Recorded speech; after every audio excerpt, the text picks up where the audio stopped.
Shalom Bapak Ibu, senang kita bisa berjumpa lagi untuk kita bersama-sama merenungkan firman Tuhan. Firman pada pagi ini terambil dari Yesaya 2 ayat yang ke-22 tentang memilih orang yang benar. Jangan berharap pada manusia, sebab ia tidak lebih dari embusan nafas, dan sebagai apakah ia dapat dianggap. Mari kita berdoa. Tuhan, hari ini kami mau diisi oleh kebenaran firman-Mu. Kami berterima kasih kalau Tuhan membangunkan kami pada pagi ini. Dan saat ini ya Tuhan, biarlah hati, pikiran, dan tindakan kami senantiasa ya Tuhan mencerminkan akan wajah Kristus yang bertumbuh dan juga mengasihi kami. Demi nama-Mu ya Tuhan, kami berdoa dan memohon. Amin. Bapak Ibu, saya yakin bahwa Bapak Ibu tidak lupa dengan salah satu orang yang pernah menjabat sebagai Gubernur Jakarta. Orang ini sangat dikenal karena integritasnya, konsistennya di dalam memimpin, dan dia juga orang yang anti korupsi. Bahkan dia memelihara masyarakat Jakarta ini dengan baik, kesejahteraannya terjamin. Nah Bapak Ibu, tetapi sikap kagum ini berakhir ketika beliau bercerai dengan istrinya dan memilih untuk menikah dengan perempuan lain. Kekaguman ini Bapak Ibu serasa begitu cepat hilang ketika kita melihat bahwa beliau tidak memperbaiki relasi dalam rumah tangganya, dan malah memilih untuk hubungan rumah tangganya berakhir dan dia memilih perempuan lain sehingga rumah tangganya rusak. Sebagian orang kecewa ya terhadap beliau, termasuk saya juga Bapak Ibu ya. Nah tetapi Bapak Ibu, pertanyaannya Bapak Ibu, kenapa orang-orang yang awalnya kagum dengan sosok beliau ini bersikap kecewa? Dan kita juga melihat bahwa kita ini berada di dalam suatu pilihan. Kita ini mengagung-agungkan beliau, kita merasa dia ini jadi panutan yang baik, kita merasa bahwa beliau ini jadi orang yang hidupnya patut dicontoh. Tapi Bapak Ibu, kita melihat bahwa orang ini pun juga melakukan dosa, orang ini pun juga memiliki kelemahan. Kita bisa kecewa dengan mereka. Tetapi kenapa ketika kita melihat orang lain yang melakukan dosa, kita tidak kecewa melihat mereka? Jangan-jangan Bapak Ibu, secara tidak sadar kita ini telah menjadikan beliau ini harapan kita. Kita telah menjadikan beliau ini Tuhan atas kehidupan kita. Secara tidak sadar Bapak Ibu, kita ini menjadikan beliau orang yang sempurna, yang tidak berdosa, pribadi yang bisa mewujudkan harapan dan juga keinginan kita untuk masyarakat yang lebih sejahtera. Nah bukankah Bapak Ibu, sikap ini juga kita temukan di gereja, ya enggak?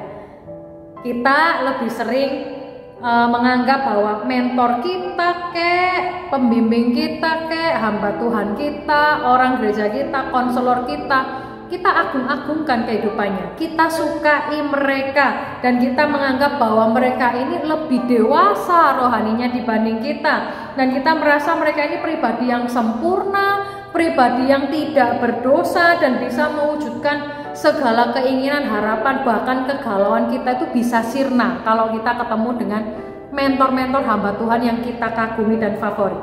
Tetapi Bapak Ibu, begitu kita melihat, begitu kita mengetahui kelemahan mereka, kita bisa langsung kecewa. Kita bisa langsung, kalau bahasa anak muda sekarang, ilfil melihat mereka. Eyalah, ya elah, ternyata begitu. Banyak hal yang membuat kita akhirnya tidak mendengarkan nasihat mereka. Nah inilah yang akan terjadi kepada kita Bapak Ibu, kalau kita ini menjadikan mereka sebagai Tuhan di dalam hidup kita. Padahal Tuhan dengan jelas dan tegas mengingatkan agar kita ini berharap hanya kepada Dia saja. Lah kenapa kok berharap sama manusia? Berarti kita sedang salah di dalam berpikir. Kita salah menempatkan hati kita, pikiran kita, tindakan kita ini hanya tertuju pada mereka yang tidak pantas untuk kita panuti Bapak Ibu. Hanya Tuhan satu-satunya yang tidak akan membuat kita kecewa Bapak Ibu.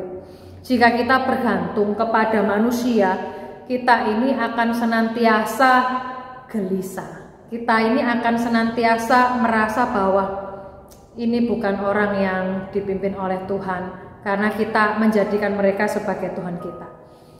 So, Bapak Ibu, the big question is, kepada siapa saudara berharap hari ini? Kepada para mentor kah? Kepada para hamba Tuhan kah? Konselor kah? Suami, istri, atau anak kita kah? Atau kita berharap kepada teman-teman kantor dan juga teman-teman gereja? Apakah mereka, Bapak Ibu, menjadi panutan, teladan, menjadi orang yang sempurna dalam kehidupan kita? Sudahkah kita meneladani kehidupan Kristus?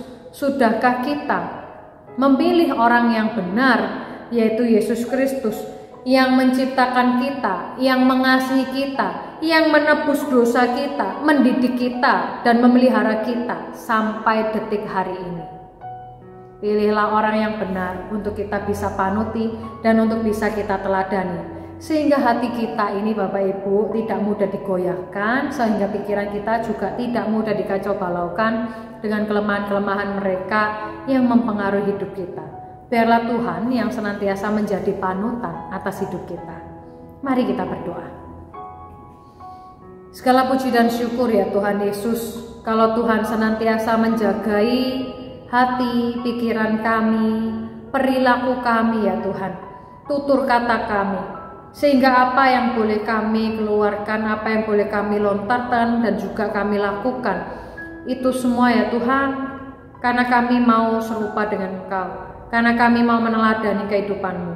Maka Tuhan, pakailah kami sebagai wajah, tangan, perpanjangan alat-Mu untuk kami ini bisa memberkati sesama kami. Terlebih ya Tuhan, biarlah kami ini senantiasa bangga karena Tuhanlah yang menjadi pusat atas kehidupan kami.